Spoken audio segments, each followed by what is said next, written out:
Hello everyone, you're watching Community Impact. I am Reena Agustine, the founder of Red Carpet Functions. We bring you all these amazing interviews to introduce you to the amazing people that are making a difference here in Queensland, Australia. My today's guest is Caroline Russo. She is known as a media personality who loves entertainment and film industry. Caroline has nearly marked up 30 years in PR and events world. She actually rocks the events industry and the film industry, I should say. Everybody in Brisbane knows her. She has overseen and worked in all sorts of events that have been big to small and has given a lot to the community over so many years. 7 years ago, she started a brand called Hush Hush Biz Entertainment, which was born to help the event side as well as to help promote other platforms. Hello, Caroline. Hello. You are amazing. Oh, thank you. But I have seen you in so many events. You promoting so many, cinemas, the films that come here, and trying to protect this industry so much. What is your passion? How did you come up with this? Oh my God. Well, it all was accumulated, over, my years of, and probably my journey of, coming into the entertainment industry. Mm-hmm. But basically, it was the theatre world that it all started for me back in the 70s. 70s? You acted in the theatre? No. I had one part. My very first play was Macbeth. And I knew nothing really about Shakespeare or theatre or anything, but it was all by accident how I fell into it, and I fell in love with it from the minute I, walked in. And I said, I want to do everything. And basically I did a lot of behind the scenes. I was I was a secretary. I used to learn about the lighting. I used to learn about, how to, just operate, different areas of, the theatre world. And of course I had a stand-in part. I didn't have any words. It was good. I'm shocking good. with lines. But you wanted to be an actress. I did when I was a little girl. Because I was born the year of the TV, and so I used to watch all the shows. It was like, the Australian dramas to the TV shows. Back then it was Graham Kennedy and Bert Newton, and they were just amazing. And then you'd have obviously all the Hollywood shows that were just incredible. And you wanted to be. And as I kept growing, I just imagined I'd be, an actress when I grew up. But, it didn't happen. I got more, You did more than that. You are now a producer. Well, yeah. I've stepped into the world of a producer and, look, there are different formats of producers, in the industry of film. I've got credits as a executive producer, which those producer credits are usually the people that bring the money. So that's the hardest part of, actually the film industry. It's like always show me the money. Yeah, you have the money. Yeah, it ain't going to work with it. You definitely need it. And like in every, aspect in, entertainment, you beg, borrow and steal. And but I was very fortunate, with working with, very good colleagues and also very trusting colleagues, where, you've got to have that aspect because, otherwise this industry can burn you as well. That's one thing which I mentioned that I would like to ask you, because it's a very hard industry. It's very tough over here, right? So how did you overcome it? If you faced it, how did you overcome it? Apart from having trusting people around you. Well, I don't know yet. Overcome it, it's not about overcoming it. I think it's still surviving in the industry. It's how to survive. You're forever learning. and the only factor that was my, saviour is that I built, obviously a film and TV platform over, 10 years ago on the Gold Coast. And it was through that platform I was able to build the relationships and, and with relationships, there are some that will obviously die because they're the ones that you find out, that are really not going anywhere, or they'll, they're on the blacklist. Yeah. Because there is a blacklist, and as I got to know the industry, and I had. I was very fortunate. I had good advisors. Yeah. And advisors, having people that have been in it, obviously, a lot longer than, I have, which I've got that relationship still with, a good handful of people who are my point of call all the time when I need something checked. So basically, it's a matter of, getting to know your people all the time, and keep building and building, your relationships, because it's forever changing. Absolutely. This industry. This industry, is... You were with HOTA, so tell us about that.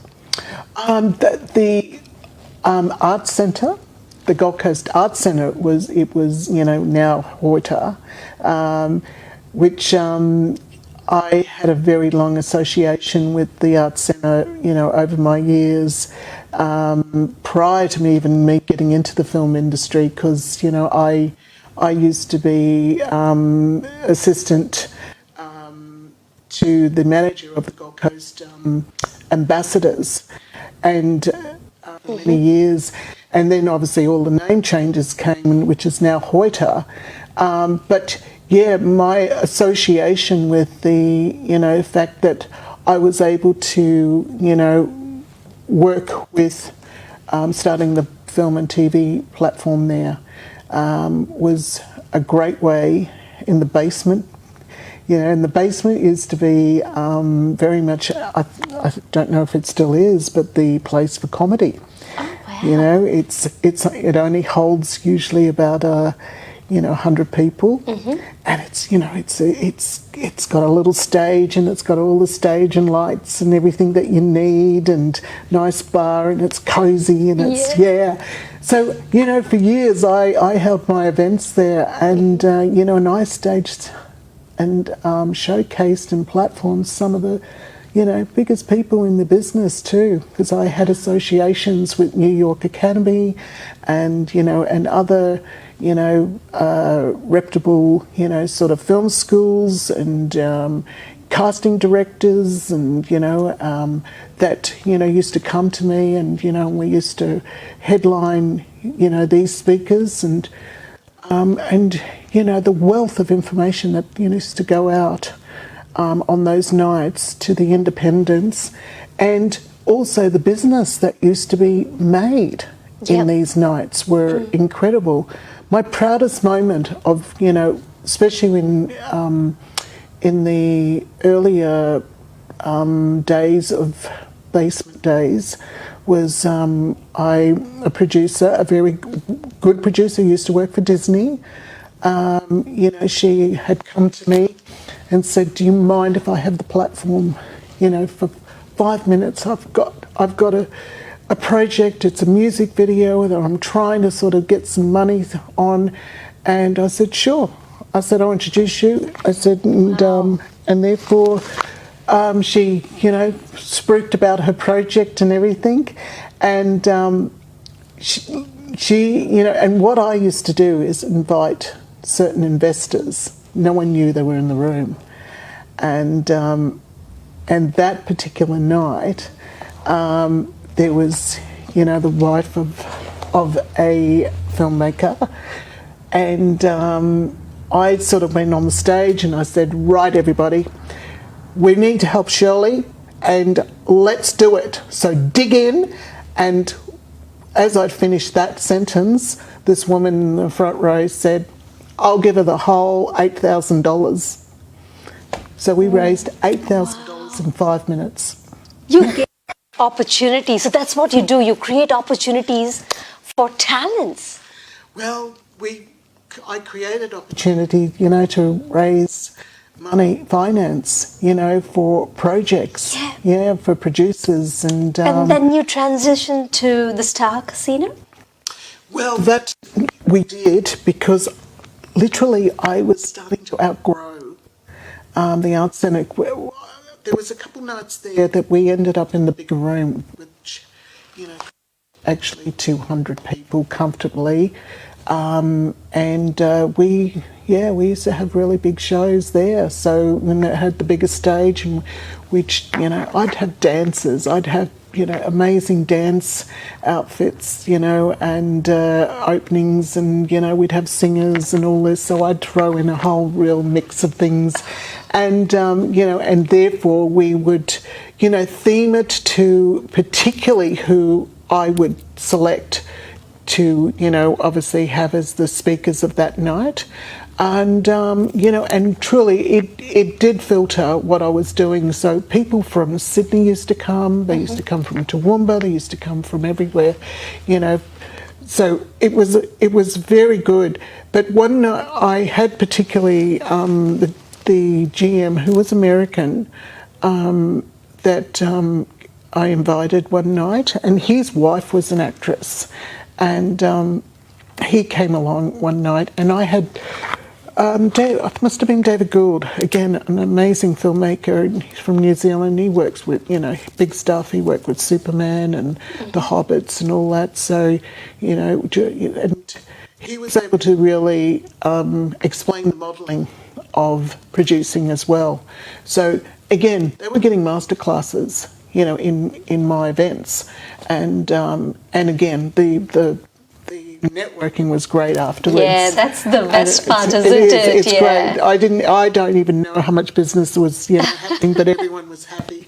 And but the GM sort of said, "I love what you're doing." He said, "Let me take you to lunch the next tomorrow," and which I did. And he said, "Come over to to Jupiter's then. It wasn't the Star." Yeah. And he said, "Come and have a look. And let's see if you like something over our place." Mm-hmm. And of course, I knew exactly what I wanted. And you said yes. And I said, I want the room downstairs where, it used to be like where all the major, people who with the rich set to gamble, and that was the room, and so he said, "It's yours." Wow. And, after checking dates and everything, because there's a real procedure there. And luckily I knew the communications media manager who, assisted me really well. That was Rebecca. And I said to her, "I will make this spectacular." So that event turned out to be standing room only. There was over 300 people on a Monday night. Monday night? Yeah. You created your magic. Yeah. Wow, which you're still doing. It's great. Wow. It was really good. You're working on something right now. So would you like to tell us about what exactly you're working on? Well, I'm actually developing my documentary. And this is a very personal project for me, which has to do with my family. So my parents are Italian, and they come from an island called Stromboli.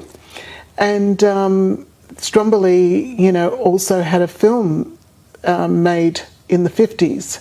No, the 40s, sorry, the 40s, okay. Which was released in the 50s. Mm-hmm. So 1949, Roberto Rossellini, who was, in Italy very known for his work, and Ingrid Bergman, who was, Hollywood sensation, already got an Oscar, and, she was from Sweden, was attracted to his work, and she was really wanting something of a European flavour.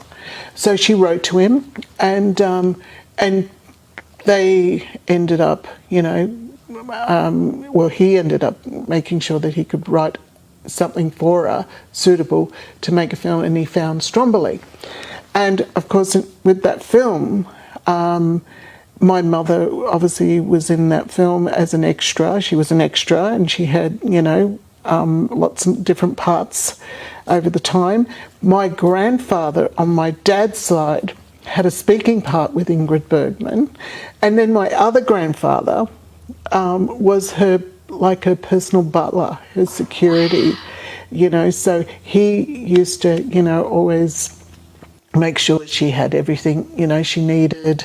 And, we're talking an island that didn't have power, in those days, water, you had to get all these things. It was, it's a very primitive island. So, when it was time to shower, he used to be outside sort of, doing the ropes so that she was getting the water and all that sort of thing. So there's little gems that I have found out, from my mother particularly, and Stromboli to me, is an island that I just love. I've obviously been there, but it was in the 80s, and I've been trying to actually, I was supposed to go this year, but COVID stopped to do filming. And it was only that Ingrid Bergman made her own personal recordings over her life and letters. She kept everything. And there was a documentary film that was made in her own words, which had, all her, children together in, talking about her story when they've all come into it. And Stromboli was in, very much the feature of that film. And, and in that particular scene, my grandfather's in that film, and that sparked me. And I thought, I've got to actually do this. And, just recently, in the last few months, in the last couple of months, I've had the pleasure to speak to her daughter, Isabella Rossellini, in New York.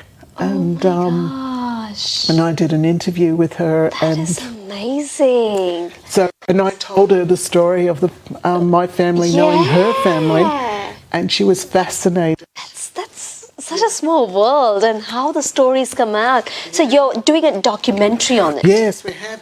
And look, and just recently, this only just has come into my hands in the last month, but they've the photographer Federici Patolini just released all the photos, this year. And after 1950.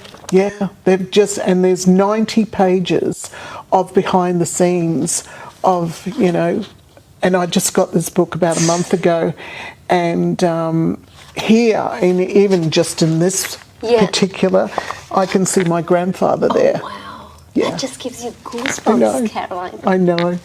It's wonderful. It is amazing. So this is going to be wonderful to put into the documentary.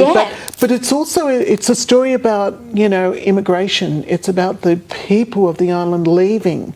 So it's a collection of love stories that I'm actually trying to compile together, because, my father left when he was 11, and my mother left when she was 21, and they met in Melbourne for the first time. They were married 3 months later. So, and there's other rich stories of particularly Melbourne, because there's the Aeolian Club, and obviously Stromboli is part of the, one of the islands of the Aeolians. There's 7 islands so across the Mediterranean there, and then they're all absolutely unique, beautiful islands. So there is a club in Melbourne that is 95 years old this year. 95? Yes. And, and therefore we're going to feature, obviously the Aeolian Club, because they were responsible for, sponsoring a lot of people. Over their time. So when can we get to see this? Oh, I don't know. No. Travel.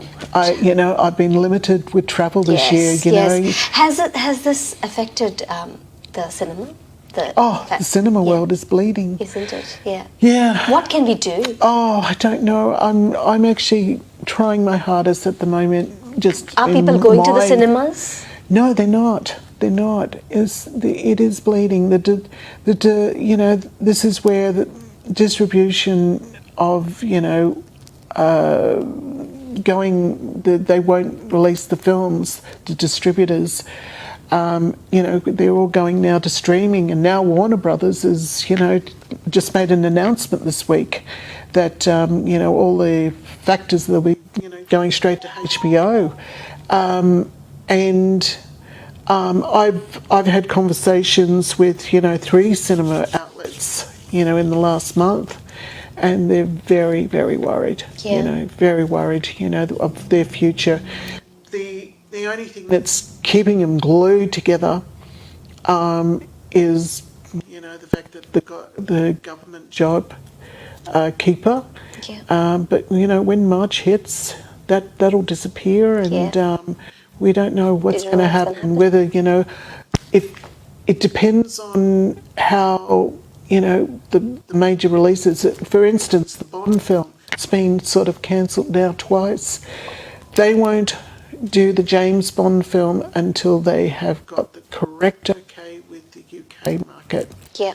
You know, and with COVID, you know, and everything's shut down, it's too risky. It's too risky, and we all can hope for the best, isn't it? Yeah, well, it's just, you know, Yeah. tell everybody just to, you know, go. But it's hard with home entertainment now. If you're listening, please go and support the local cinemas. That's how we can help everybody. Yeah. Yeah, go. Wow. Yeah. Just go and see a film and enjoy a cinema experience. Yes, that's right. Yeah. Caroline, this industry, the entertainment industry, is not an easy one. You have been there for 30 years. If there's one thing that you would like to tell the youngsters who are interested in this industry, what would that be? Okay. First up, you know, you've got to realise you're walking into the, you know, the toughest industry of all. It's not all glitter and glamour. You know, if you want to be an actor, actress, you got to get yourself, you know, really trained up, and, you know, and therefore you need an agent, and you've got to know that you've got to work hard for it. And very much know that, be ready for rejection as well, because the entertainment industry is. Wow. As you have heard, you fall, but you get up and get back and follow your passion. Caroline, if we have to find you on social media, where can we go? Oh, well, I'm on Facebook, Instagram, Twitter. Caroline Russo, LinkedIn. Facebook, Instagram, LinkedIn, your website. My website, hushhushbiz.